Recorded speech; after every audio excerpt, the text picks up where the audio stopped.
Let me, of course, say good morning, buenos días, and welcome. Welcome to WOLA's first Human Rights Award annual lecture.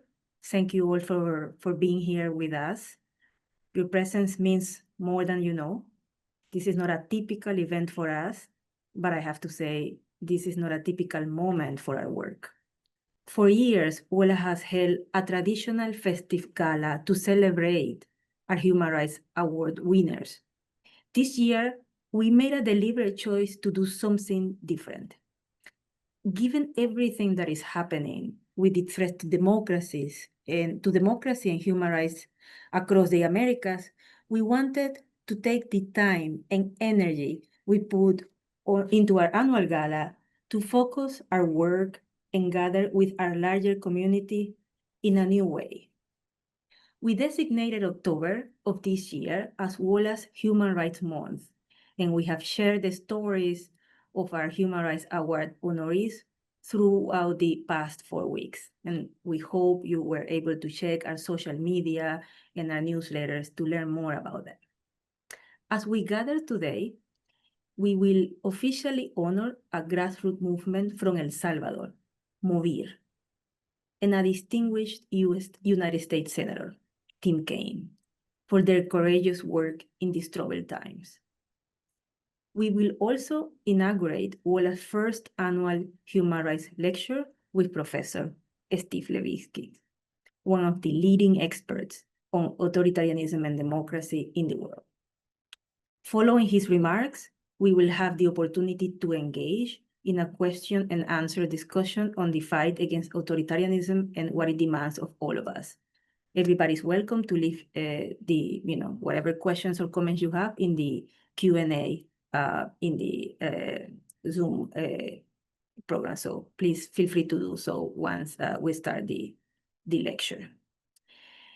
Make no mistake, we are living through a deeply troubling moment for democracy in our hemisphere.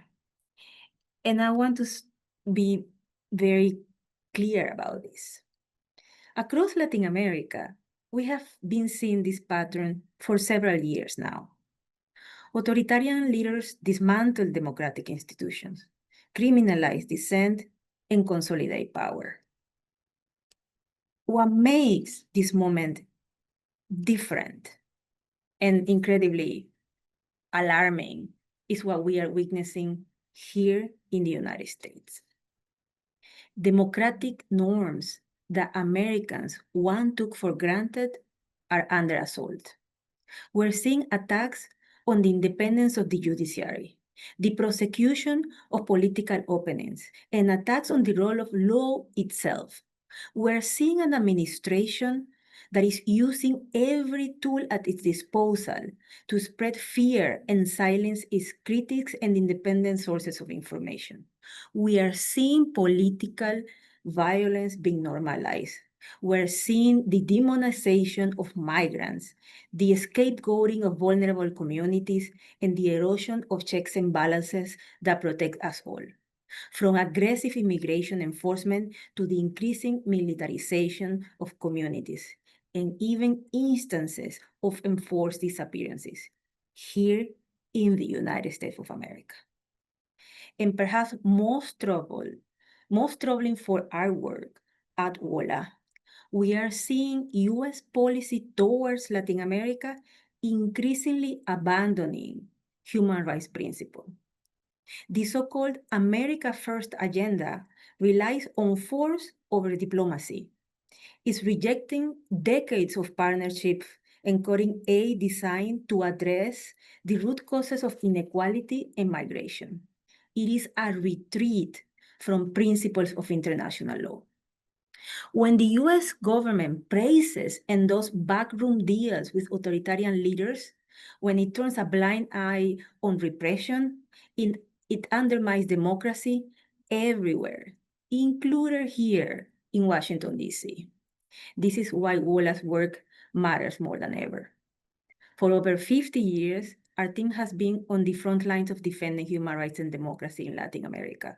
We work closely with a vast network of partners on the ground to document abuses in real time.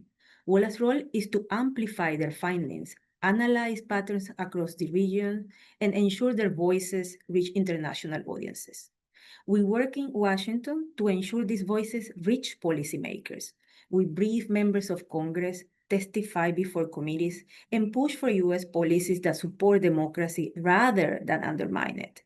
And we build coalitions, bringing together U.S. and Latin American civil society, connecting movements across borders, and creating the solidarity networks that make resistance possible.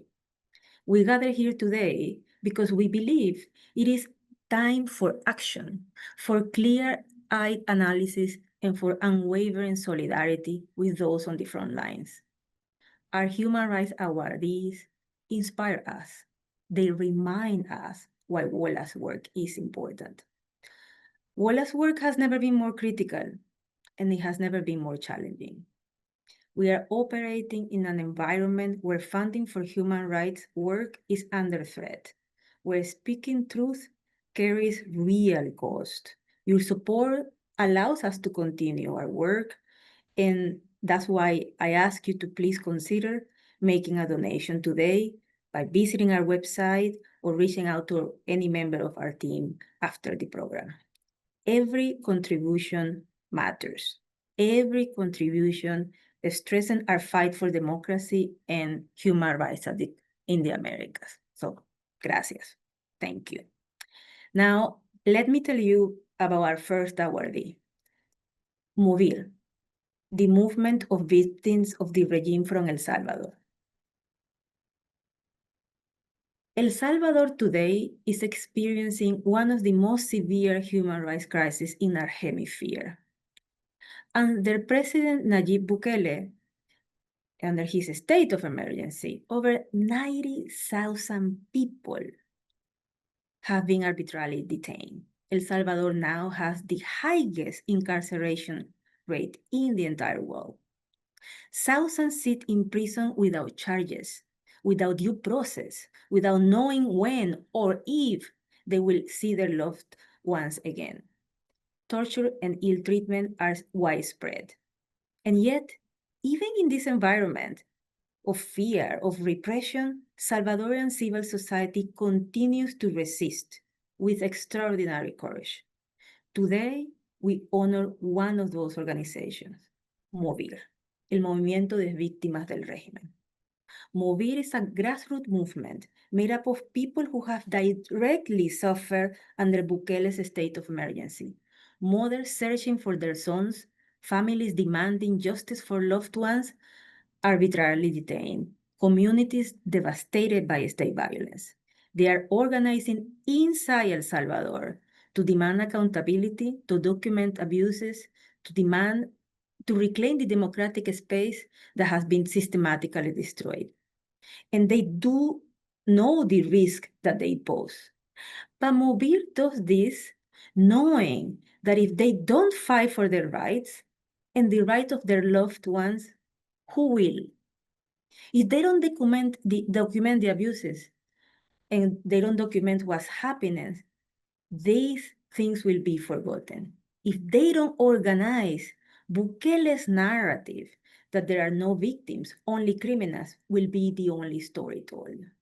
They remind us that even in the face of overwhelming state power, people continue to organize, to resist, to demand their dignity.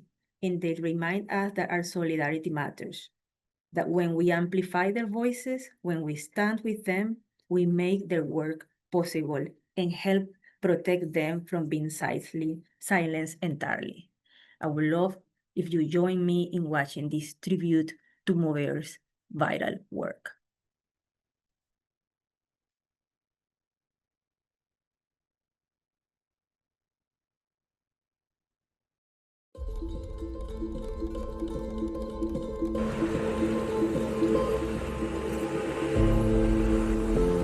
On March 27, 2022, El Salvador declared a state of exception. What was meant to be a 30-day measure has been renewed every month since. Over 90,000 people have been detained. Thousands of them are innocent. Into this crisis stepped the victims themselves. On August 12, 2022, they formed MOVIR, the Movement of Victims of the Regime. Bueno, MOVIR surge a partir de la violación de los derechos humanos. Dijimos, aquí no hay otra que las víctimas se organicen y que ellas mismas exijan sus derechos. Y así fue como surge MOVIR. MOVIR está formado por víctimas del régimen, o sea, personas que tienen a privados de libertad, familiares, hermanos, hijos, esposos, todos. Eso es MOVIR. MOVIR is victim-led, grassroots, fearless. They document prison conditions and denounce abuses. They organize marches to make victims visible. They teach families to file habeas corpus requests. They connect victims with mutual aid and resources. They raise awareness about democracy's deterioration in El Salvador. O sea, la gente se siente que MOVIR es de ellos. No, que MOVIR somos todos. O sea, ahí no hay líderes. Todos los que andamos luchando por los inocentes somos MOVIR. Nosotros todos somos MOVIR, porque cada uno tiene su familiar que está detenido. The risks they face are real. The government has labeled human rights work as subversion. Defenders face harassment, surveillance, and arrest. International organizations have documented deteriorating prison conditions, extreme overcrowding, cruel and inhuman treatment, and torture. But MOVIR continues. Para nosotros todo ha sido difícil, porque no tenemos apoyo de nadie, o sea, no tenemos financiamiento desde ninguna organización. Sabemos el riesgo que estamos corriendo con el régimen. Nosotros estamos claros que no estamos cometiendo ningún delito. No estamos al margen de las leyes.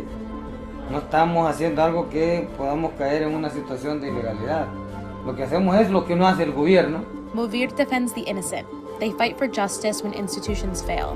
They refuse to let victims be erased. The Washington Office on Latin America is proud to present the 2025 Human Rights Award to MOVIR, Movement of the Victims of the Regime, for their courage, their tenacity, and their unwavering commitment to justice. Y MOVIR tiene un grupo de gente que está dispuesta a hacer la lucha hasta el final.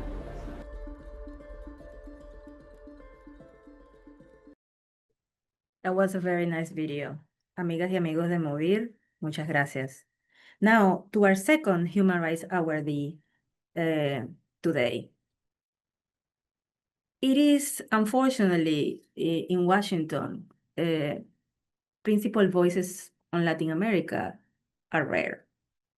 But there are leaders who have maintained a consistent, values-driven approach to Latin America, regardless of political winds. Leaders who understand that what happens in our hemisphere matters deeply for our own democracy and security. Leaders who stand with civil society even when it's difficult. Senator Tim Kaine is one of those leaders. His connection to Latin America runs deep and is personally very profound. When he was just 22 years old, Senator Kaine took a year off from law school to work as a missionary in El Progreso, Honduras. This wasn't a brief visit. It was a transformative experience that shaped his entire worldview. Senator Kaine has said that that year in Honduras changed his life. And throughout his political career, as mayor of Richmond, as governor, and now as a U.S. senator, he has carried those lessons with him. In the Senate, Senator Kaine has been a consistent champion for democracy and human rights across Latin America. Let me give you just a few examples. In 2021, he led the bipartisan Renacer Act, legislation that uses diplomatic tools and targeted sanctions to address corruption and support democracy and human rights in Nicaragua. He stood with journalists facing violence in Mexico, introducing resolutions to condemn their murders and call for accountability. More recently, he's been at the forefront of holding the U.S. government accountable for its ongoing strife against votes in the Caribbean, introducing and forcing a vote on a world powers resolution. What makes Senator Kaine's leadership so distinctive is not just the breadth of his work, but its consistency. He doesn't pick and choose when to care about human rights based on who is in power or what's politically convenient. That kind of integrity is rare, yet that kind of principle is essential. Senator Kaine's voice reminds us that U.S. policy can and should stand on the side of democracy and human dignity. His work reminds us that solidarity with Latin American society isn't a partisan issue, it's a moral imperative. Please join me in honoring Senator Tim Kaine.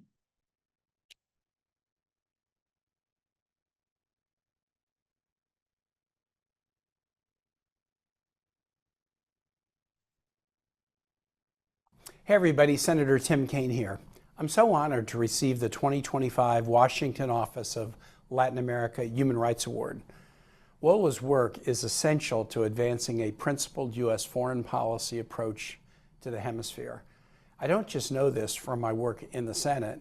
I know this firsthand from my time doing mission work in Honduras 45 years ago. My experience in El Progreso forever shaped the way I see the world. More needs to be done to help the needy, to those who go hungry at night and those who yearn to live in a democratic society. WOLA's publications were a beacon of hope when I lived in Honduras, and your work continues to be a beacon today. Throughout its history, WOLA has been at the forefront of advancing human rights, democracy, and justice in Latin America. From calling out the growing authoritarianism in El Salvador to protecting democracy here in the United States, WOLA is an inspiration to freedom-loving individuals who are facing oppression within our hemisphere. I'm proud to have learned from WOLA's example. Having seen you as a beacon of light as a student, I'm even more proud to work alongside WOLA in my work as a U.S. Senator and as the lead Democrat on the Senate's panel responsible for the Western Hemisphere. It's essential that we continue to work together to stand up against authoritarians in the region and authoritarianism right here at home. We have to insist on protecting democratic institutions, fostering better commercial ties, and upholding the rule of law and human rights in the Western Hemisphere. Thanks again for giving me the honor of receiving this 2025 Washington Office of Latin America Human Rights Award. I look forward to working hand in hand with WOLA for many years to come. We're very grateful for Senator Tim Kaine's words, and we're very honored to honor him with this award. We have just honored two examples of courage in the face of authoritarianism, one from civil society in El Salvador, one from the US Senate. Now I want to turn to someone who can help us understand the broader patterns we are seeing both in Latin America and here in the United States. WOLA is deeply honored to welcome Dr. Stephen Levitsky for this inaugural lecture. Dr. Levitsky is the David Rockefeller Professor of Latin American Studies and Professor of Government at Harvard University, where he also directs the David Rockefeller Center for Latin American Studies. He's a senior fellow at the Kettering Foundation and a senior democracy fellow at the Council of Foreign Relations. His research focuses on democratization and authoritarianism, political parties, and weak institutions, with a particular focus on Latin America. But I'm sure many of you will know him from his book, How Democracies Die, which he co-authored with Daniel Ziblatt in 2018. This book became a New York Times bestseller, has been published in 30 languages, and warned Americans that the democracy in the US was not as exceptional or invulnerable as we all like to believe. Few scholars understand the US and Latin American context as deeply as Dr. Levitsky does. And few, I believe, can help us see the parallels between forces undermining democracy in our hemispheres and the threats we face here at home. Dr. Levitsky, thank you for being with us today. Thank you so much for inviting me. Steve, as I said, you are very well known for the book you published in 2018, How Democracies Die. The book became a New York Times bestseller, and you reminded all Americans that democracy wasn't exceptional, and that many tend to believe that it is, but you actually made a call to save it. That was 2018. You have published different academic articles, and you have spoken extensively about democracy since then. What are your main reflections 7 years after the book was published? I would say My main reflection is that it's been worse than we thought. We were considered pretty alarmist and pretty pessimistic back when we wrote that book in 2018, and looking back, it has gotten considerably worse than we anticipated. The biggest change, one thing that we didn't anticipate, was the really rapid and thorough personal takeover of the Republican Party by Donald Trump. When we wrote the book, we expected that the Republican Party, that elements of the Republican Party would be able and willing to constrain Trump. It wasn't a Trumpized political party.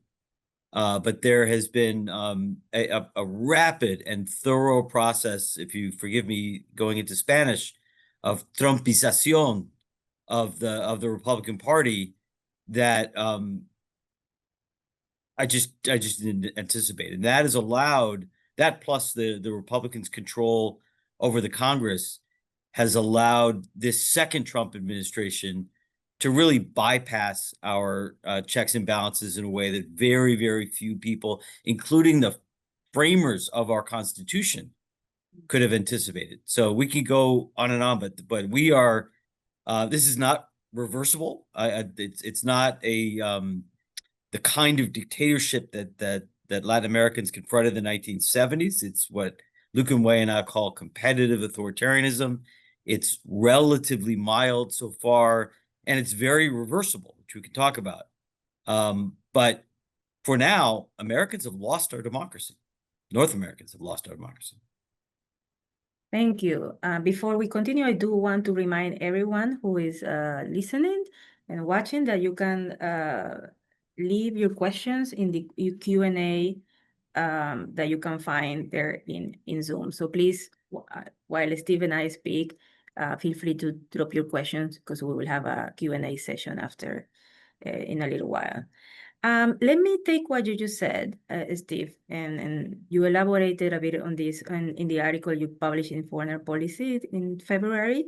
And you wanted to make that difference. The U.S. will not become Latin America, meaning Latin America in the 70s. We will not see in the U.S. the type of classic dictatorships that Latin American countries experienced, especially in the Southern Cone.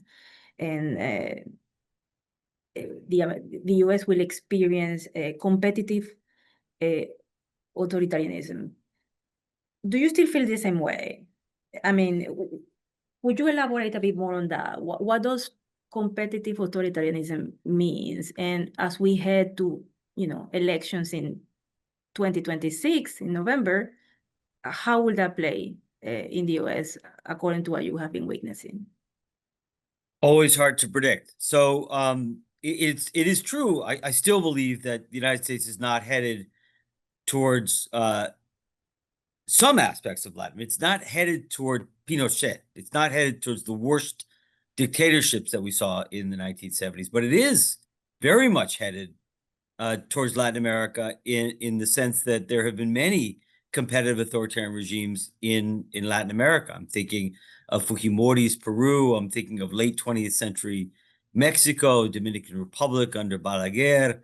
More recently, Ecuador under Correa, Bolivia, Honduras under Hernandez. There have been many instances of competitive authoritarianism in the last few decades in Latin America, and that's where the United States is right there. What I mean by competitive authoritarianism is it's a hybrid political system in which elections exist, in which parties compete in elections. The opposition is not banned; it's legal, it's above board. It competes seriously for power. But the weaponization of the state, the abuse of state power, is so systematic and so severe that it tilts the playing field against the opposition. It's you get real competition, but it's unfair competition and a pretty systematic abuse of state power. So the first decade of Chavez in Venezuela is a good example. Again, the classic, at least late 20th century Mexico under the PRI. I think Mexico is sliding back in that direction now. Very, very similar. The United States has never been more similar to the to Latin America than it is today. Now, could it get worse? Is I think the implication of your question. It could. I mean, there are signs of something worse, and what I worry about in particular are a couple of things. First of all, what is happening with the security forces? One thing that really stands out historically about the United States, and that is distinct from most of Latin America, is the professionalization of the armed forces, and the fact that executives have not been able to deploy the military to subvert democratic rule. Because the way you get from just tilting the playing field to outright dictatorship, to do that, you need some sort of autogolpe, for which you need military support. You need the cooperation of the military. And the transformation of ICE into an unregulated, thuggish, paramilitary force that is routinely violating citizens' rights and is not accountable really to anybody is a very serious threat. And secondly, the president's instruction to the commanders of the most powerful armed forces on earth, telling them to refocus on internal enemies and to focus on a war from within in U.S. cities. That's Pinochet stuff, right? That's the kind of language that we did hear in South American dictatorships in the 1970s. And we don't know how far that will go, but this administration's willingness to declare national emergencies where they don't exist and to try to wield security forces against domestic enemies, that if that continues, that gets us out of competitive authoritarianism and potentially into something much worse. So thank you for that answer. It's very sobering, but I think it sadly portrays what we are all witnessing. And I would like to go back later to the way you just described ICE. It isn't the first time I hear, academics and analysts saying this is becoming a paramilitary force, although technically speaking, it's a law enforcement agency. But we are. In what democracy do you ever see masked agents, unnamed masked agents, coming out of unmarked cars and taking people off the streets? Mm-hmm. That doesn't happen in democracies. Not only taking people out of the streets, we have argued that they have disappeared they have committed enforced disappearances. The transfer of the 238 Venezuelan migrants to Secot was a moment where these people were, if you follow the elements of the International Convention on Enforced Disappearances, they could be categorized as such. Their loved ones did not know the whereabouts or fate of them, and for weeks until their names were leaked by private media, people didn't know where they were. So they were, taken by state agents to an unknown location, and we didn't know their whereabouts. I mean, basically that fits the category of enforced disappearance. So I agree with you. Very difficult times. Let's turn to Latin America, Steve, because it's a region you have studied for decades. And I have to say that sadly also, right, the optimism for democracy we witnessed at the beginning of this century is gone. The region faces significant challenges to democratic institutions, to human rights, and we have also seen the consolidation of, very repressive autocracies.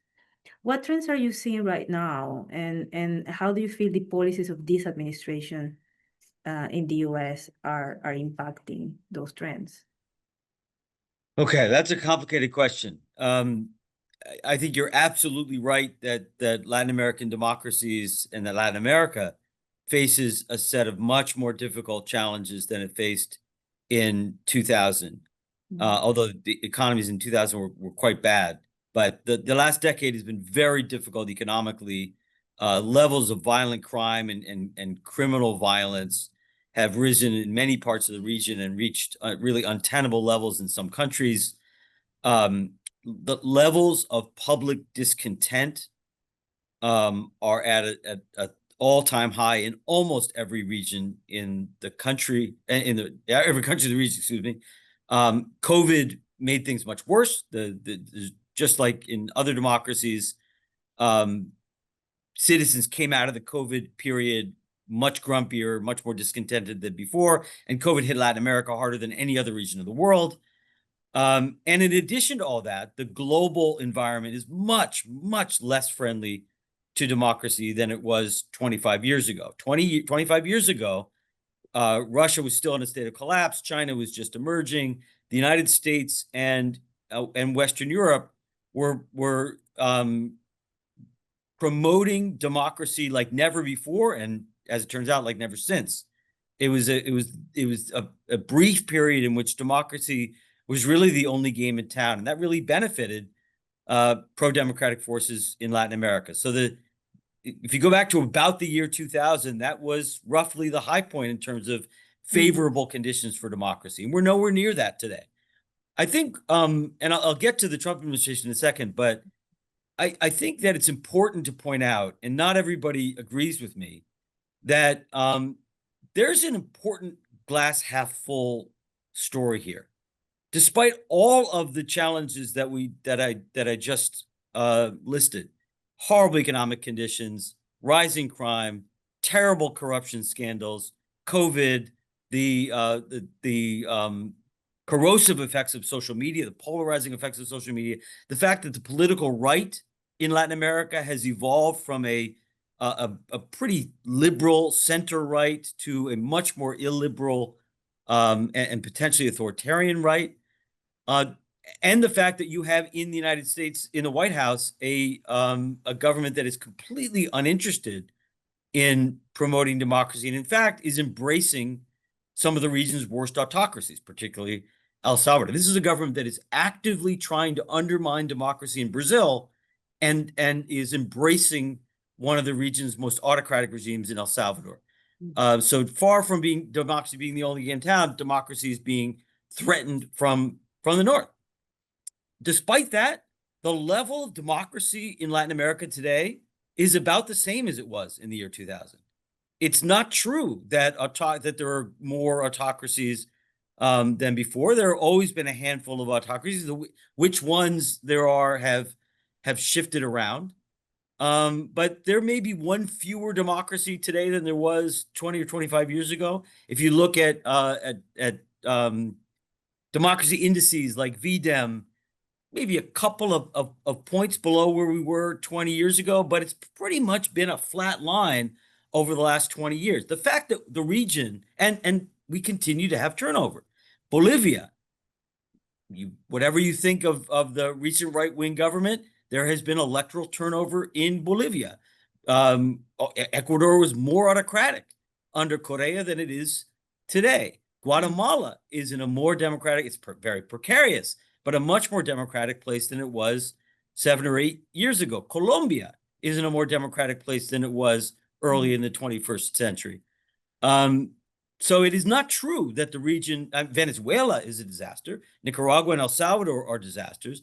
The rest of the region, despite very high levels of discontent, despite some pretty scary figures on the far right, continued to experience competitive elections, turnover, and broad protection of civil liberties, at least at the same level as 20 years ago. Because some of us are old enough to remember, Latin America wasn't Switzerland in the year 2000. It was always precarious protection of civil liberties and human rights in the region. So the fact that political competition continues in most of the region, that turnover continues in most of the region, is something that we have to pay attention to and applaud, because it's given the difficulty of conditions that the region faces, that is no small achievement. The fact that Hondurans toppled what was a competitive authoritarian regime under Hernandez, the fact that that Guatemalans managed to elect somebody from outside the criminal oligarchy that was strangling the country politically, not a small achievement. The fact that Brazil managed to avoid a real near miss in terms of a presidential coup, and reaffirm its democracy in the last 5 years. Again, no small achievement. The Brazilians have done something that Americans couldn't do. They held accountable a leader who tried to undermine democracy. So I think it's important, given how difficult the conditions are, to pay attention to the actually pretty striking resilience of democracy in much of the region. Thank you. Let me just challenge you for a second, because I mean, it's very provocative what you're saying. If you look 25 years ago, as you were saying, when we thought about the concept of plain democracies and hybrid regimes, etc., I would say, you know, that probably Latin America had more democracy than it has now. When we think about plain democracies these days, we basically think of Uruguay, sort of the country where everybody wants to emigrate to, right? If you care about democracy. I think probably Argentina still fitted that category 25 years ago. Costa Rica, country that, you know. Argentina was burning 25 years ago. Right. So, I mean, if you think in terms of electoral democracy, I would agree with you. You have seen countries where indeed, you know, yeah, elections happen and the results are respected, which is key for democracy. I mean, election happened in Venezuela in 2024, and we see that results were not respected. But in many other places, 100%, yeah, alternation of power does occur. But if you go beyond elections, wouldn't you say that, you know, some countries have experienced a very strong democratic decline? Like which? I mean, human Argentina? rights, and so absolutely Or not. Mexico, look at what's happening with Mexico's judicial independence. I mean, I think as Mexico Milei worries has me. threat, I mean, we still Mexico have, worries me a lot. Mexico worries me a lot. I still think that the Democratic forces stand a pretty good chance, but Morena has way too much power, and the judicial reform is really worrisome. So Mexico, which didn't complete its transition to democracy until 2000, I think, yeah, sliding back into mild competitive authoritarianism like the United States. right. But Argentina is still a democracy. It is. I mean, I had right-wing friends who were freaking out about the Kirchners. Kirchner's left power with free elections. I had left-wing friends who were freaking out about Milei, and Milei has played by Democratic rules thus far. So again, there are all sorts of problems with corruption and with extreme public discontent. But human rights and civil liberties are still protected in Argentina. I think there is a deterioration of the human rights situation. I mean, you see changes in the way they deal with protests, for example. I mean, some key protections have been dismantled, you know, for the rights of women, etc. But yeah, I mean, I would never say Abortion no rights. longer a democracy. Abortion rights have been established in Argentina for the first time ever.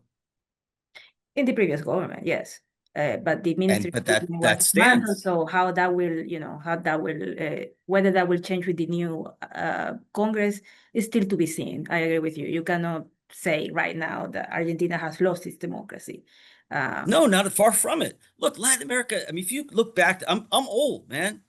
I started studying Latin America in the 1980s.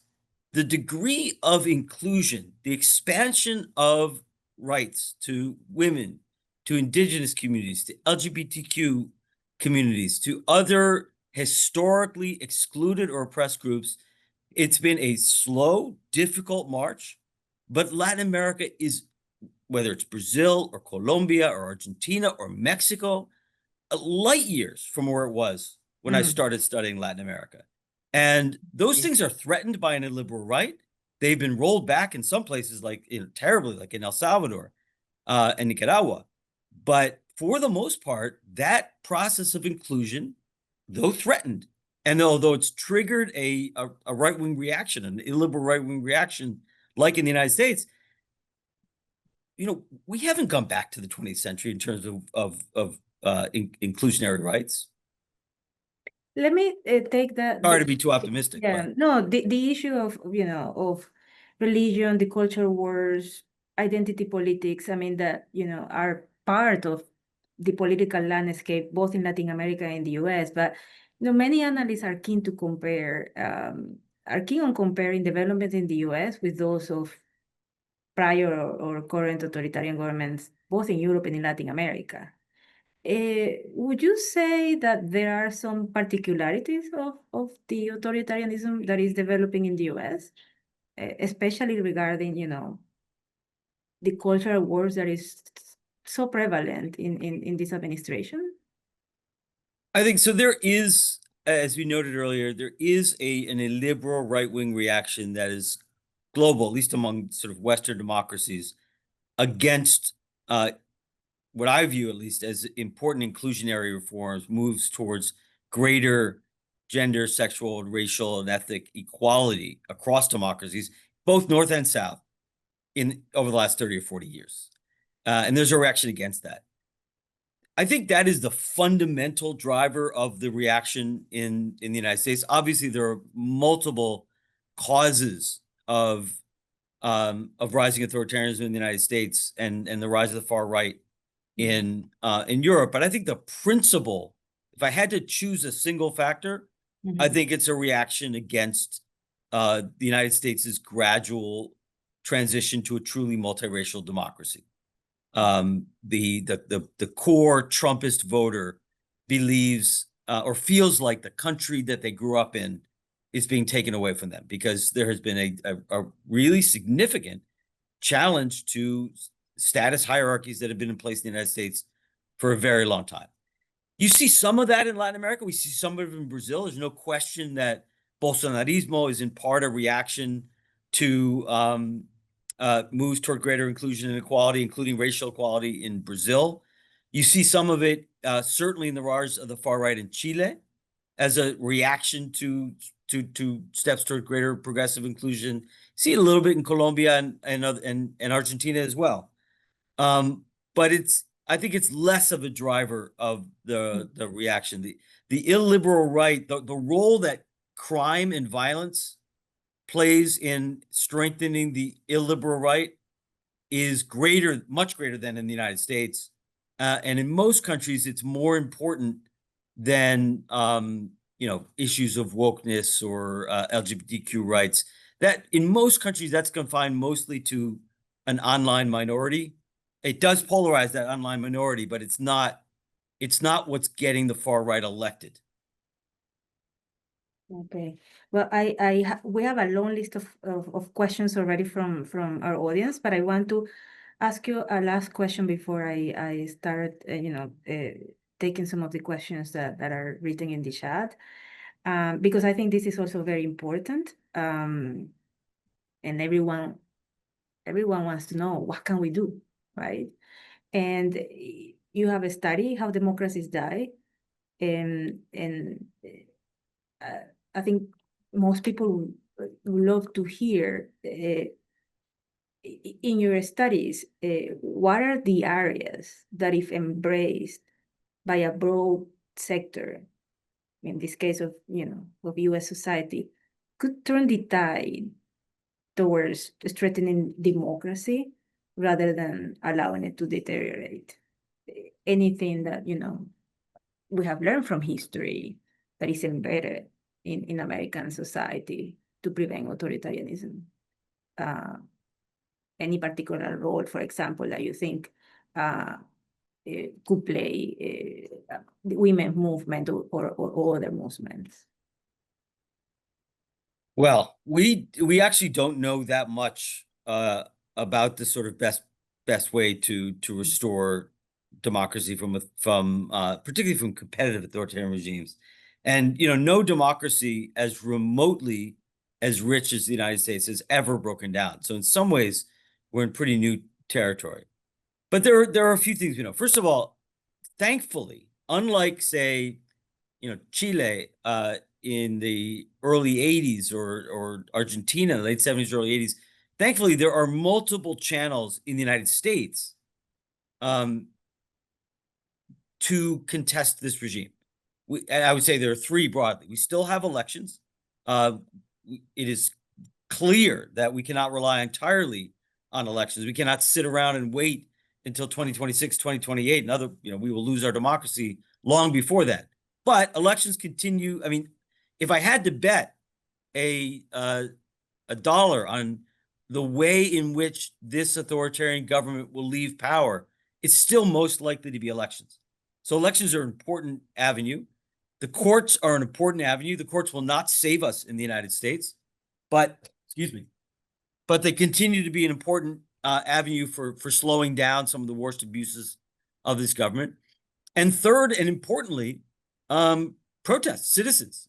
And that doesn't necessarily mean the kind of massive protests that we saw in several Latin American countries in the last 5 years, or even No King's protests. That's part of it. But citizens have to contest this in 1,000 different ways. And what it means mostly is that citizens have to be engaged in politics, and they have to be engaged in organizations, and they have to be engaged in causes that they care about.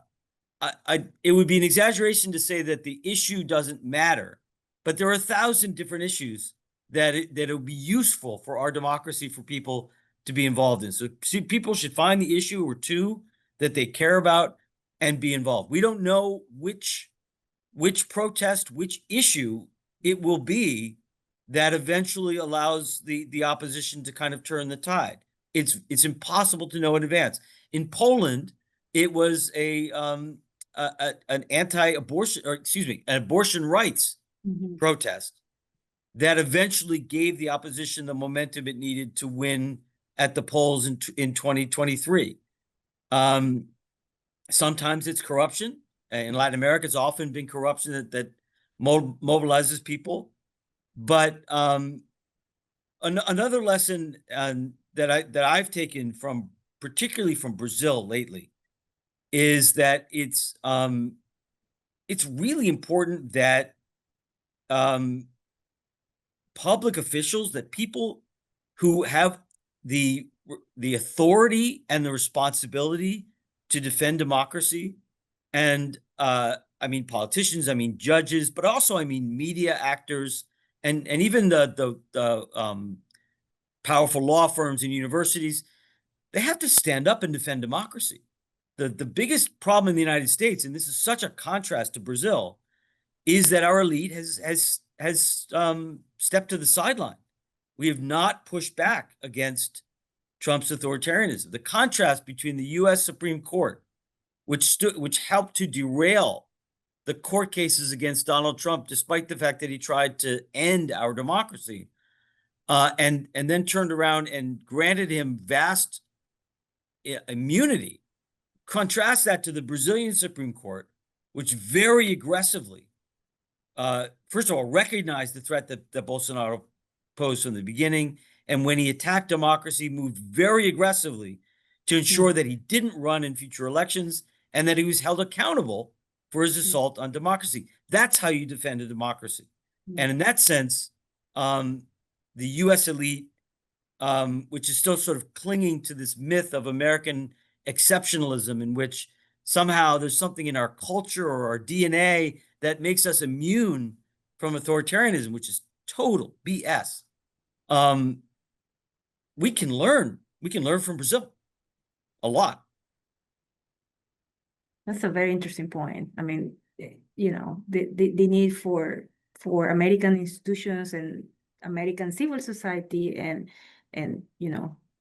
America's political elite to learn from Latin American countries. If I could say one more thing, I mean, if there's one thing that Latin Americans have a lot of experience with, most Latin Americans, not Costa Ricans, but most Latin Americans have experience with, it is fending off authoritarian governments, right? That's something, unfortunately, Peruvians and Argentines and Brazilians and Ecuadorians and Bolivians, and Guatemalans, Salvadorans have had to do. This is not the first time that Salvadorans have had to organize against an authoritarian regime. And many Latin Americans have, at great risk to their own lives and livelihood, struggled to defend basic rights, to defend human rights, to defend civil liberties, to defend the right to vote.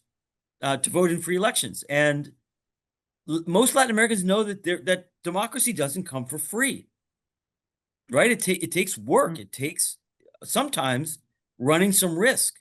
And that's another thing that I think North Americans who don't have this shared history of authoritarianism, at least most of us, have to learn that democracy doesn't come for free. We can't just sit on the sidelines and expect the institutions to work. There are times when people have to take risks and pay some price to defend a democracy. I agree with you 100%, and I think we at WOLA are, very, very much on the same page. I mean, yeah, fighting for democracy implies risks, and but it's a fight worth fighting. I want to turn into the Q&A because there are quite a large number of questions, and my team is working to systematize some of them. So I'm going to start with 2-3 questions for you, Steve. Here's the first one. We see a radical change in U.S. policies towards the Latin American and Caribbean region, witnessing the upscale and new forms of U.S. pressure and aggression towards Venezuela, but also Colombia, Brazil, etc. What are the risks for Latin American countries now and in the coming months? And how can they deal with these developments? I have another couple of questions here. What is the role of high-level systemic corruption in maintaining competitive authoritarianism? And is focusing on this useful for pushing back? And a third question, based on your knowledge of comparative politics of competitive authoritarianism, what do you think are the necessary conditions for achieving democratization and not seeing a continuation or worsening of the authoritarianization that you spoke about across the Americas? How can MOVIR, for example, in El Salvador, be successful? Oof, boy, if I knew the answer to that one, I'd have a better paying job. Those are great questions. Let me try to jump in. Look, how I am not very well equipped to advise Latin American governments on how to deal with Trump, because frankly, nobody has, or very few governments throughout the world have figured it out. I mean, the Canadian government is having a very difficult time responding to Trump. The Japanese, the South Korean governments, the Danish government, Trump is threatening to steal Greenland. European governments are having an extraordinarily difficult time dealing with Trump. So Latin American governments in Colombia and Mexico, in Panama, in Brazil, that are facing sort of erratic, deeply unfair and illegal threats from the Trump administration, they're in good company in not knowing what to do. This is a very personalistic government. So Trump's whims are often carried out by his lackeys. So the policy decisions, whether we go to war in Venezuela or whether we try to take back the Panama Canal or whether we bomb cartels in Mexico, that's not going to be subject to debate in the U.S. foreign policy establishment. There are not going to be experts on those countries, career experts on those countries, deliberating over the value of those policy moves. Trump's just going to decide, or maybe it'll be Marco Rubio, maybe it'll be Bolsonaro's family that gets into Trump's inner circle. These are not decisions that are being made in a professional way. And that means it's very erratic. It's subject to Trump's narcissism, and that's led governments to across the world to sort of abase themselves and give Trump gifts and basically what's the translation for chupa medias? Okay, and you got me there. to humiliate themselves to praise Trump in an effort to kind of win his favor. So I think the Brazilians have actually responded pretty effectively to Trump. I think they're that the kind of hardline or consistent defense of principles and policy that you've seen in Brazil has been pretty successful so far. We do know that it is, all things equal, usually better to stand up to Trump. But if you're if you're Panama, if you're Colombia, you don't have the wherewithal. You're not strong enough to take on Trump one-on-one. So Petro can't do what Lula does. Colombia is just too weak and dependent on the United States. So I'm really glad I'm not sitting in the presidency of Colombia or Panama or Mexico right now. These are really, really hard jobs. I think the Mexican government, actually, the Sheinbaum government, has also done a reasonably good job of dealing with Trump. But this is a day-to-day headache. It's extremely difficult. And it's really, really hard to predict day-to-day what the government will do. And we know that this government is willing to use tools, to use policy tools that are usually considered off the table, that are considered by most American policymakers to be unethical, and in many cases outright illegal. Right? It is under no law, under no set of laws, is it legal to just murder people in boats off the shore of Venezuela. This is just outright illegal behavior. But of course, nobody can stop them. So there's no easy answer. There's no easy answer. On the second question, corruption is really double-edged. Corruption can be very useful in consolidating an authoritarian regime because it allows an autocrat. You see this a fair amount in certainly in Russia, we saw it in Venezuela, in Hungary. You can buy off key people with corruption, and kind of wed them to the regime, because once you've been bought off through a corrupt deal, it's very hard to break because the government's got a lot on you. And so Fujimori was a great case of using corruption to kind of solidify authoritarian rule. But corruption, especially today in relatively democratic societies with still fairly independent media and much stronger judiciaries. That's another change over 25 years. Most Latin American judiciaries are strong, not Mexico, but other ones are stronger today than they were a quarter century ago. And so presidents who engage in corruption, whether it's Correa or Fujimori or Kirchner, or a succession of Peruvian and Salvadoran presidents, or Hernandez in Honduras, they end up busted. They end up facing serious consequences. Some of them end up in exile. Some of them end up in prison. And so their exposure for corruption is a real vulnerability for governments, both democratic governments and authoritarian ones. And it's a great rallying point for oppositions because nobody likes corruption.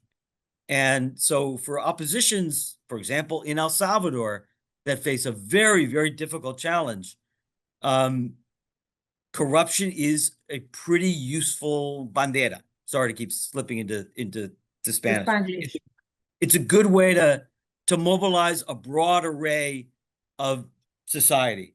The problem in El Salvador, the challenge that, and this gets to the third question, that human rights defenders have in El Salvador, I think you guys could not have made a better choice in the Human Rights Award. I mean, any group that is willing to stand up for human rights and citizen rights in El Salvador today, wow, is worthy of our admiration and our praise, and needs all the defense we can provide it.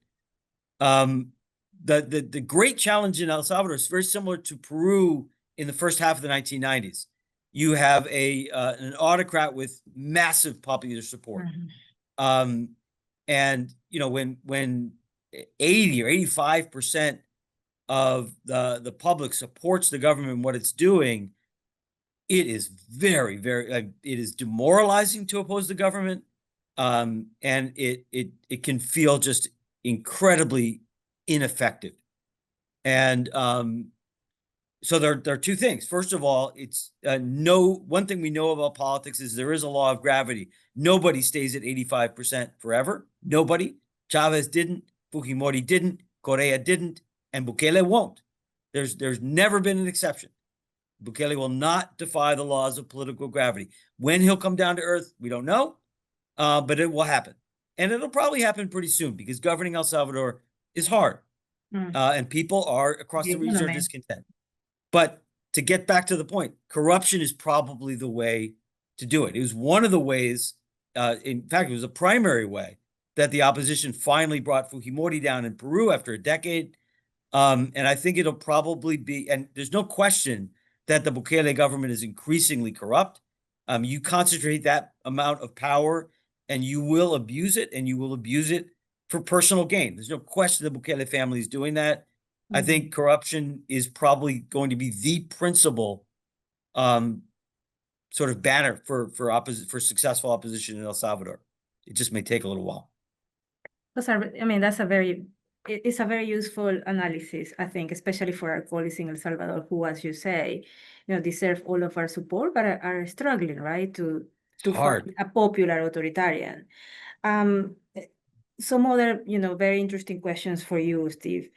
You said that the dictatorship in the USA is reversible. Do you have confidence that the Republican Party won't do everything to stop fair elections next time? Can we hope to go back to democracy after 2028? In what? I'm going to read. In what ways might USA actions in Latin America influence how Americans view and accept domestic policy decisions, particularly in relation to US strikes in the Caribbean? How does this mean for how the US will define democracy in the future? It seems this is the third one. It seems there is a strong connection between populism in how authoritarians win power. Should the opposition that believe in democracy and human rights use populist strategies or styles to defeat the current more right-wing style of populism, or should it avoid populism completely? Those are great questions, especially that third one. I'll start with the first. First of all, I would not call the United States a dictatorship, but I would call it a competitive authoritarian regime, which is much more of a hybrid. This is not Cuba. This is not Putin's Russia. It's not Stalinism. Am I confident that the Republicans won't try very hard to steal the 2026 election? I think it's very likely that the Republicans will try very hard to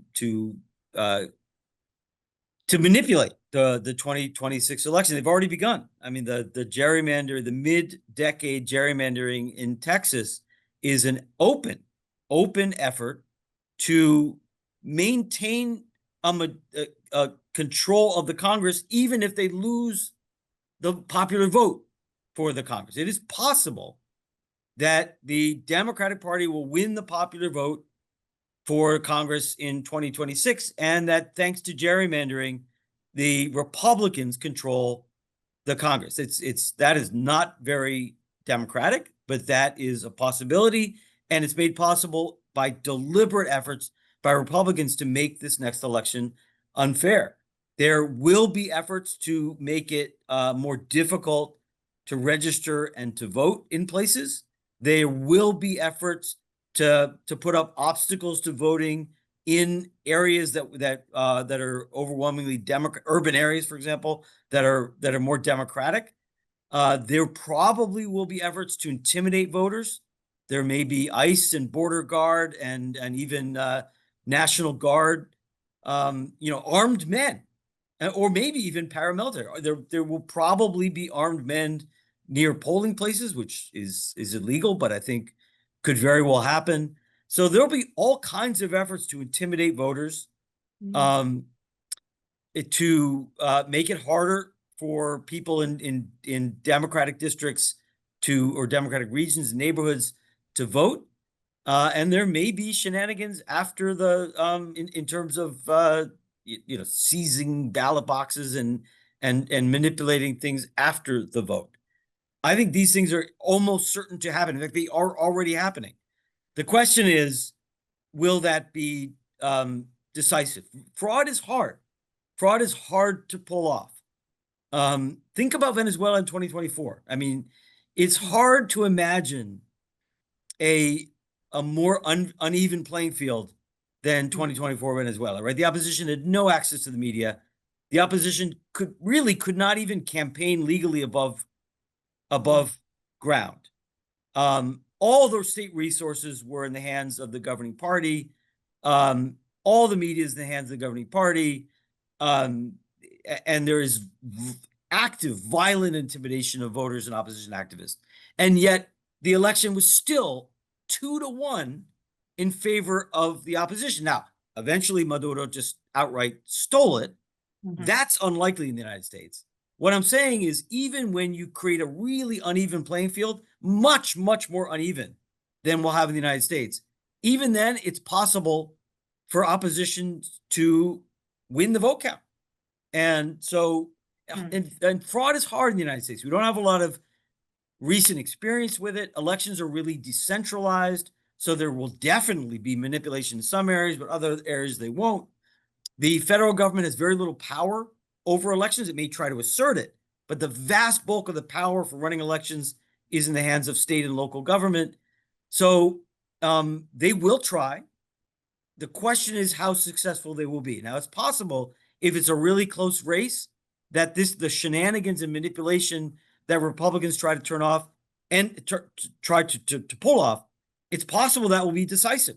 If it's a 2 or 3 point margin, that might be decisive.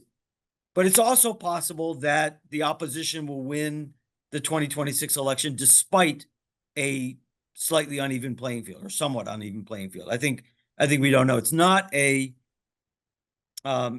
should certainly not think that although the administration is going to try to manipulate this election, it's not a done deal. It's almost never a done deal. It wasn't even a done deal in Venezuela in 2024. And so the opposition needs to contest this election, and it could win. The third election, populism, great question. It kind of depends on the populism you're talking about. I think this is a longer story than I should get into, but the level of public discontent with the status quo, with political elites, with elites in general, with what I like to call the political establishment, those levels of public discontent are so high that a certain degree of populism is necessary to win elections these days. It's just really hard to put on a tie and jacket and dress and talk like an establishment politician, and like a 20th century politician, and expect to win. Over and over and over again, we're seeing political outsiders, populists, people from outside the system who talk differently, who propose, to shake up the system one way or another. Those guys are always finishing first and second and ending up in the ballotage, right? Whether it is Chile or Ecuador or Bolivia or Peru or Argentina, the evidence is pretty, and I think this is mostly a product of social media and public discontent. But you just can't win elections the way the way you used to win elections. And so the short answer is some dose of populism is probably necessary to defeat a populist. I've had this conversation with opposition figures in Mexico. I think the Mexican opposition needs to learn something from AMLO. This does not mean that you borrow from AMLO's playbook 100%, But AMLO knows how to reach Mexican voters in the 21st century. And the opposition parties in Mexico demonstrably do not. I think they need to learn. And I think that's true. It's true everywhere. It's true for the parents in Argentina. They're going to have to figure out a new way to appeal to voters. I think this is a real challenge for the PT in Brazil. Lula is Lula. He's a special character, but I think the PT in Brazil has no idea how to win elections in a post Lula world. And to be clear, I don't think of the PT as a populist party. I think of it as a pretty standard left of center party. So yeah, we're going to have to kind of innovate and develop a more democratic populism, because we're living in a populist era. That's it's a concept to be developed, really. Thank you. We still have many questions, but we need to start closing, unfortunately. So I'm just going to pick some of the last questions that we got before we close. Just 2 or 3 last questions. Nearly everyone is aware of the removers to El Salvador, and that rightly has been the focus of many. However, there are removals to other countries, including Costa Rica.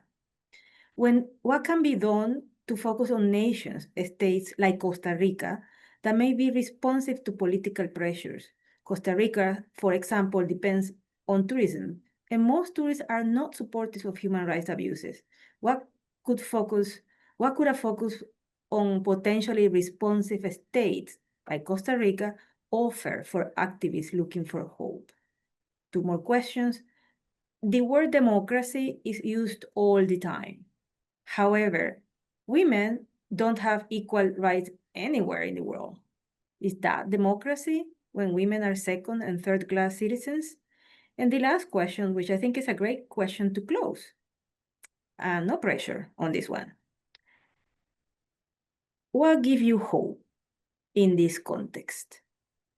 What can civil society do to resist authoritarian concentration of power? Oof. Okay. I'm not sure I have any great answers on the first question on Costa Rica, although the questioner herself or himself provides a little bit of an answer.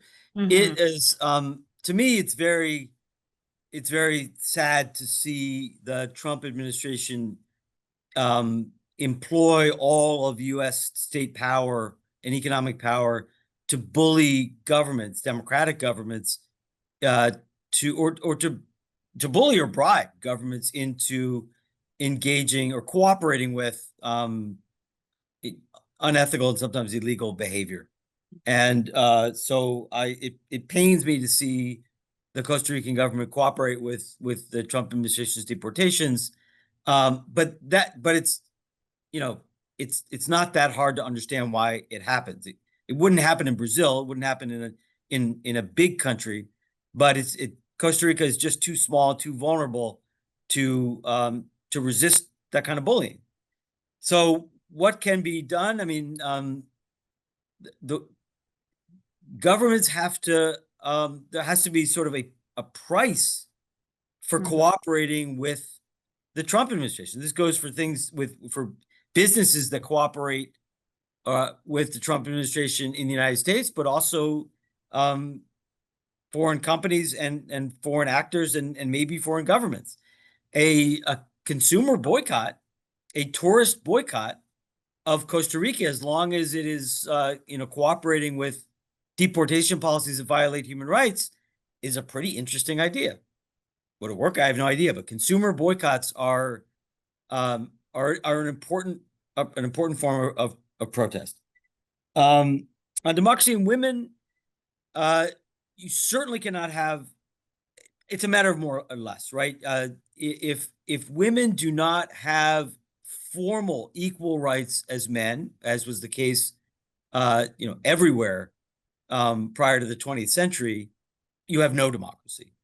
If women have the same formal rights as men, but those rights are not protected in practice, which is true in almost all countries today, you have less democracy. And so the more that you can make the practice approximate the letter of the law, the more democratic you are. And you know, again, forgive me for being too optimistic, but in Latin America and the United States, there has been pretty steady progress over the last 30, 40 years in terms of protection of women's rights and women's political representation. It's night and day compared to, I remember campaigning for a US Senate campaign in the early 1990s when there were 2 women in the US Senate, 2% representation. The percentage of women in both the House and the Senate has dramatically increased over the last 30 years. And that's also true across Latin America. Does that mean that women have equal rights? Obviously not. So agree that the democracy is a continuum. It's not an on or off. The more that we progress towards equality across races, ethnicities, religions, genders, the more democratic we get. What gives me hope? That's a tough one these days. There are a bunch of things that give me hope, though. One of the things is that Latin Americans, and here I really can't generalize, without exception, show that they continue to want and demand the right to vote out governments they don't like. Mm-hmm. There is nobody in Latin America clamoring for the China model or the Russia model. You know, El Salvador is in a weird moment, but that will pass. Latin Americans can remain as disgusted as they are with their parties and their politicians, as willing as they are sometimes to vote for populist outsiders who may not be fully committed to democracy. The overwhelming majority of Latin Americans continue to demand the right to vote out governments they don't like. And I think as long as that continues to be the case, there's going to be a solid push for democracy in Latin America. It's going to be almost impossible to consolidate long-term dictatorships. Now, obviously, Nicaragua and Nicaragua in particular calls that claim into question. But even in Venezuela, I mean, Venezuelans are still fighting for the right to elect the government that they want. And that gives me a lot of hope.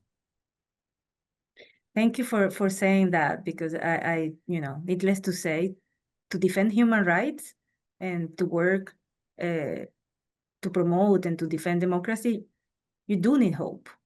So we're very grateful for those words.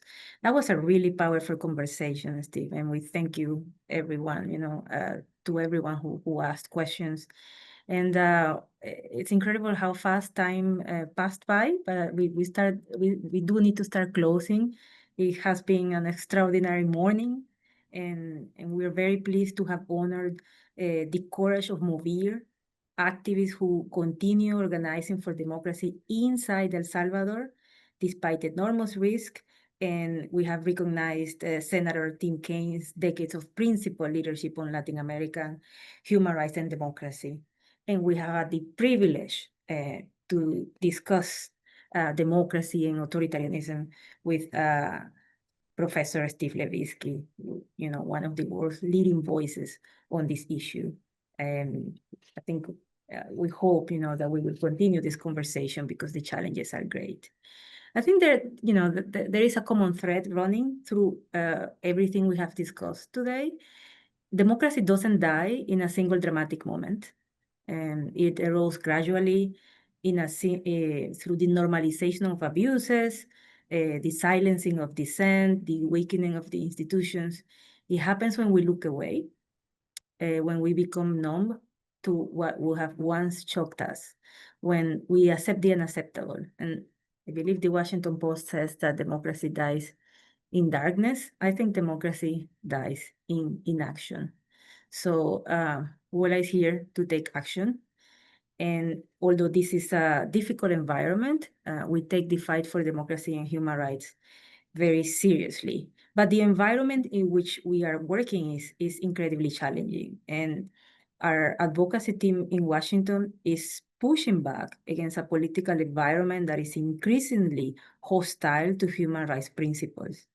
It means we are defending not just democracy in Latin America, we are defending democracy and we're defending the very principles that human rights and democratic values should guide US policy here in the United States.